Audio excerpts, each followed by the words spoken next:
ଚାଲିଛି ପାର୍ବଣ ଋତୁ ଶାରଦୀୟ ଦୁର୍ଗା ପୂଜା ପାଇଁ ଚଳଚଞ୍ଚଳ ପୁରଠୁପଲ୍ଲୀ।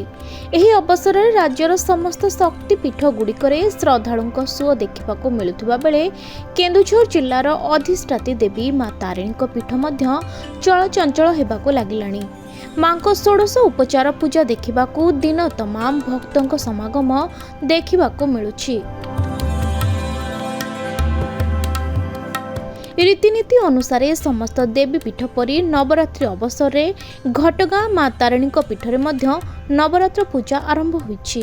ପ୍ରଥମ ଦିନରୁ ଷଷ୍ଠୀ ପର୍ଯ୍ୟନ୍ତ ତାରିଣୀଙ୍କ ପୀଠରେ ନବରାତ୍ର ପୂଜା ହୋଇଥିବା ବେଳେ ମହାସପ୍ତମୀ ଠାରୁ ବିଜୟା ଦଶମୀ ପର୍ଯ୍ୟନ୍ତ ସୁନାବେଶରେ ଦର୍ଶନ ଦେଇଥାନ୍ତି ମା।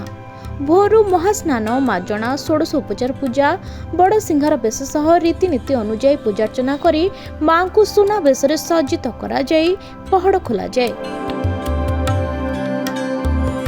ତେବେ ମାଙ୍କର ଏହି ଦୁର୍ଲଭ ବେଶ ଦେଖିବା ଲାଗି ସକାଳୁ ସକାଳୁ ପୀଠରେ ଭକ୍ତମାନଙ୍କର ଭିଡ଼ ଦେଖିବାକୁ ମିଳିଥାଏ। ତେବେ ଭକ୍ତ ସମାଗମକୁ ନଜରରେ ରଖି ଜିଲ୍ଲା ଓ ମନ୍ଦିର ପ୍ରଶାସନ ପକ୍ଷରୁ ବ୍ୟାପକ ସୁରକ୍ଷା ବ୍ୟବସ୍ଥା କରାଯାଇଛି। କେନ୍ଦୁଝରରୁ ମନୋଜ ଘିନ୍ସିଙ୍କ ରିପୋର୍ଟ, ଖବର ଓଡ଼ିଶା।